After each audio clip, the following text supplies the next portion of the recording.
அடுத்ததாக அம்மா மக்கள் முன்னேற்ற கழகத்தினுடைய பொதுச் செயலாளர் மரியாதைக்குரிய அண்ணன் டிடிவி தினகரன் அவர்கள் நம் மத்தியிலே உரையாற்றுவார்கள்.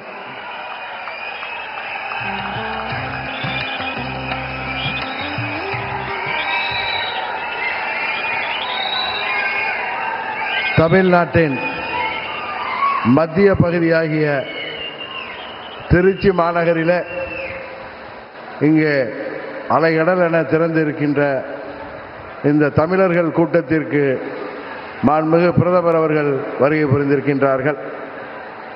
கடந்த 10 நாட்களுக்கு முன்பு மதுரையில் பாண்டிய நாட்டின் தலைநகரில் வைகைக்கரை ஓரத்தில் அன்றைக்கு மாண்புமிகு பிரதமர் அவர்கள் நம்மோடு மதுரை மண்டல மக்களை சந்தித்துவிட்டு சென்றார்கள். இன்றைக்கு சோழ வளநாட்டை வாழ்கின்ற தமிழ் கூறும் நன்மக்களை சந்திப்பதற்கு இங்கே திருச்சி மாநகரிலே வருகை புரிந்திருக்கின்றார்கள். தமிழ்நாட்டின் முதலமைச்சர் எல்லா கூட்டங்களிலும் சொல்லிக் கொண்டிருக்கிறார், எல்லா பேட்டிகளிலும் சொல்லிக் கொண்டிருக்கிறார், இது தமிழ்நாட்டிற்கும் டெல்லிக்குமான தேர்தல் என்று. அவருக்கு இந்த நேரத்திலே ஒரு விளக்கத்தை சொல்லிக்கொள்ள நாங்கள் விரும்பப்படுகின்றோம். மாண்புமிகு பிரதமர் அவர்கள் டெல்லியில் இருந்துதான் ஆட்சி செய்ய முடியும், சென்னையிலிருந்து ஆட்சி செய்ய முடியாது என்பது முதல்வருக்கு தெரியாதா அல்லது பயத்தில் பேசுகிறாரா என்று தெரியவில்லை. ஆனால் இந்த நேரத்தில் ஒன்றை மாத்திரம் சொல்லிக் கொள்கின்றேன். மாண்புமிகு பிரதமர் அவர்கள் டெல்லியிலிருந்து ஆட்சி செய்தாலும் அவர் குஜராத்தை சேர்ந்தவர். குஜராத் என்பது தமிழ்நாட்டோடு பல ஆயிரம் ஆண்டுகளுக்கு முன்பே தொடர்புடைய ஒரு பிரதேசம்.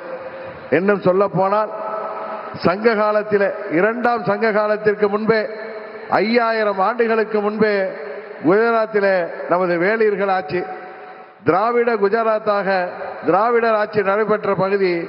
அந்த பகுதியில் துவாரகா என்கிற பட்டினம் எல்லோருக்கும் தெரியும்.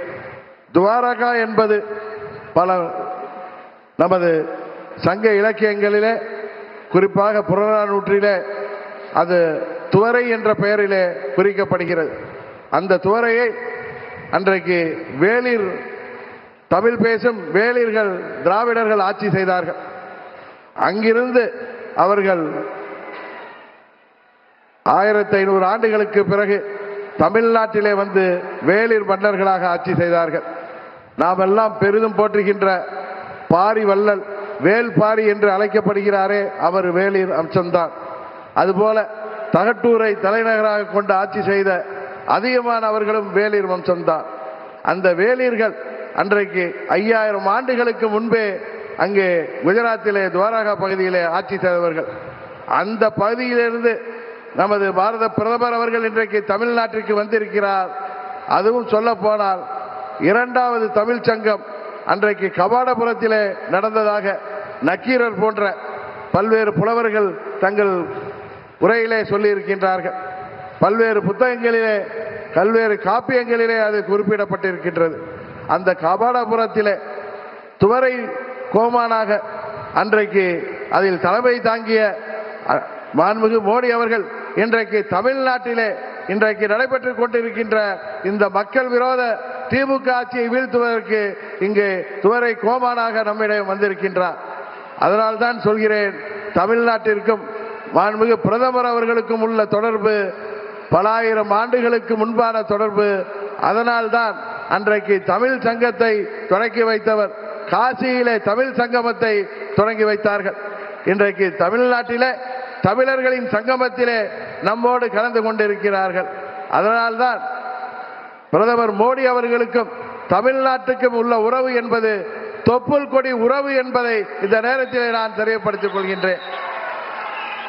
இன்றைக்கு அவருக்கு துணையாக, மாண்புமிகு பிரதமர் அவர்களுக்கு துணையாக தமிழ்நாட்டிலே நமது தேசிய ஜனநாயக கூட்டணியின் தலைமையேற்றிருக்கின்ற பச்சை தமிழர் அருமை அண்ணன் EPS அவர்களும், அதுபோல பாட்டாளி மக்களின் கட்சியின் தலைவர் அன்பு நண்பர் டாக்டர் அன்புமணி ராமதாஸ் அவர்களும், தமிழ் மாநில காங்கிரஸ் கட்சியின் தலைவர் அருமை சகோதரர் ஜி.கே. வாசன் அவர்களும் இங்கே மற்றும் நமது தேசிய ஜனநாயக கூட்டணியைச் சேர்ந்த அனைத்து தலைவர்களும் இங்கே வருகை புரிந்திருக்கின்றார்கள். இந்த நேரத்தில் இங்கே கூடியிருக்கின்ற இந்த